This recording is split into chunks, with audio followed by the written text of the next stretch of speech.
Usa kaming gabi pag-usab, mga angkol ug mga auntie, at syempre sa ating mga pamangkin. Kumusta naman po? Tugutin na sab ko ninyo na mga ini sa tagkatahuran na ini mga oras ha. Hello po, isang malamig, maulan ba na gabi sa inyo? Kanina, papunta ako dito medyo malakas yung ulan no? Pero buti na lang, hindi nagtuloy-tuloy kasi pag nagtuloy-tuloy-tuloy, basic, babahain na naman ang ating lugar. Yan, nakakatakot yan. Kaya yung mga gamit ko po sa bahay, dahil nga, isa tayo sa mga nabahaan na ilang beses na yun Kaya halos lahat na aking mga gamit po, nakaangat po yan. Maliban sa paa ni Totoy Bato. Well, anyways, yan hello na naman po sa lahat ng mga nakatutoy sa atin sa 90.7 Love Radio. Ikaw ngayon, Col, habang hawak siguro ang manubela. Sa ating mga auntie habang nakasakay kay Angkol. Sa mga pamangkin natin habang nakahilata at siguro nag-aaral, no? Hello, mayong gabi sa mga nanonood sa atin sa Facebook Live ng Love Radio Manila. Magandang gabi din sa inyo sa ating fan page din, Totoy Bato Official. At syempre, mga nanonood sa atin sa TikTok, magayong gabi mga angkol, mga auntie, at syempre sa ating mga pamangkin. Welcome sa ating programang Totoy na Love. Ganun pa rin ang lagi nating sinasabi na mabuti ang lagay kasi may panahon. Kagaya kanina, no? May panahon, tag-init, tag-ulan. Pero ang lagay mo, wala ka ng panahon. Sobrang busy. Ayan, ilang tulog na lang, Boy P. Ilang tulog na lang bago ako mawala. Uy, nawala nga. Uy, 8 days na lang. Ay, hindi mawala pala. So sorry. 8 days na lang po bago ang Aliwan Fiesta. Kaya inaanyayahan po natin ang ating mga kabisyo sa darating na June 27, 28 and 29. So next week na po yan mga kabisyo. Saan ba yan, Uncle Totoy? Ayan, kailangan pa bang i-memorize yan? Pag nakikita nyo po yung maraming banderitas, may stage po dito sa may Star City, Pasay. Sa labas po yan, no? Pag umuulan, syempre, dun sa loob tayo ng Aliw Theater Awards. Meron tayong option. Ganun talaga tayo Basic po yan. Ayaw namin na talagang baka hindi na kayo manonood. So June 27 po mga kabisyo, andyan na po ang ating Pasakalye concert. Libre po yan wala pong bayad may mga artist at saka sa mga sikat na mga kilala nyo. Meron tayo dyan Pagdating naman ng June 28, Reyna ng Aliwan po mga kabisyo. Ayan mga naggagandahang mga reyna ng iba't ibang festival sa buong Pilipinas.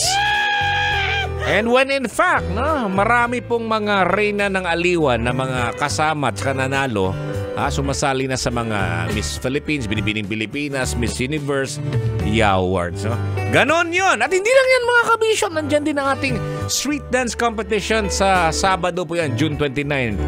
Makikita po yan, dito lang yan mag-iikot-ikot sa may CCP Complex, Roas Boulevard, Pasay City. So, ang dami pong pwedeng gawin. At hindi lang yan, meron pa tayong mga paninda ng iba't ibang mga food delicacies sa iba't ibang parte, galing sa iba't ibang parte po ng Pilipinas. Kaya mga kabisyo, iniimbitahan po natin kayo, ikaw ngayon na nanonood sa ating Facebook Live at nakikinig punta po kayo dito sa atin sa June 27, 28 and 29. Alright, balik na po tayo mga kabisyo sa ating pinag-uusapan dito, ang tungkol po dito sa mga kamag-anak, Kaya matanong kita ngayon, mga kabisyo, ikaw, gaano ka ba ka-close sa iyong mga kamag-anak? Ibig kong sabihin, yung mga siguro mga pamangkin mo o kaya yung uncle mo, mga kapatid ng magulang mo. Awards. Kailangan pa bang i-memorize yan? Basic, Super close.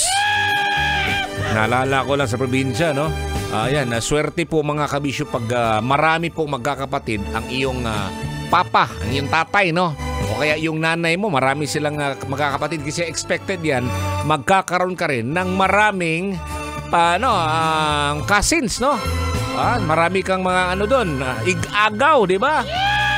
Oo, mga pinsan. Yawards. So, ganun yan mga kabisyo. So, gaano ba kayo ka-close? Alam mo mga kabisyo, no?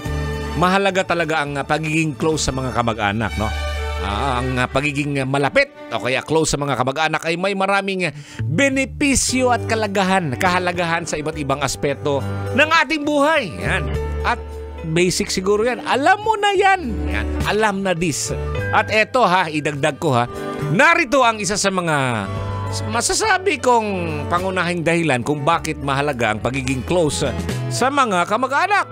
Bakit? Ito pang matagalang benepisyo. Ano bang ibig kong sabihin? Ito, networking at oportunidad. Yan. Ang malapit na relasyon sa mga kamag-anak ay maaaring magbukas ng iba't ibang opportunity, no? Mula sa karir mo hanggang sa personal na paglago. Halimbawa, kung meron kang planong tumakbo bilang barangay kapitan, meron ka ng maraming kamag-anak, sila na yung buboto sa'yo. Hindi ka na masisiro sa mga butante mo. Kumbaga, meron ka ng seguridad sa hinaharap mo. Napansin mo ba pag malapit na ang eleksyon? Di ba? Maraming nagre-reunion, family reunion, di ba? At sino ang nag-organize dyan? Yung tatakbong kapitan. Kapitan hindi kupitan. Pambira. Kaya nalagay ko sa ating fan page ngayon kasi natanong kita kanina kung gaano kayo kalapit, no? Pero siyempre, pag malapit kayo sa iyong mga pinsan, sa iyong mga kamag-anak, okay pa, alright yan. Paano pag nagkaroon ng problema? Di ba?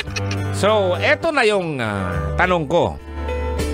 Oy! Sa mga nanonood sa atin sa TikTok pala, 300 plus. Maayong gabi dyan. Eto na yon Mga dahilan kung bakit hindi ka na pinapansin ng mga kamag-anak mo. Ito yung downside, no? Siguro alam nyo na yan. Basic yan, kapag close kayo ng inyong kamag-anak, meron ding hindi kayo pinapansin ng kamag-anak mo, no? Magbigay ng mga dahilan kung bakit hindi ka na pinapansin ng mga kamag-anak mo. Sabi ni Gelsnet, kay yamukmok o uyamot man in taon ta sa ilang pananaw. Sabi niya, pobre lang daw. Mahirap lang daw.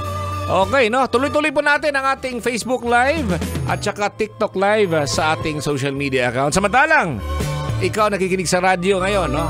Tuloy-tuloy po ang ating mga magagandang tugtugan dito sa ating programang Totoy na Lab. Ako ang inyong Uncle Totoy. Uncle Totoy ba to? Dito lang yan sa 90.7 Love Radio. Mayong gabi, kabisyo. Kailangan pa bang i-memorize yan? Love Radio Basic!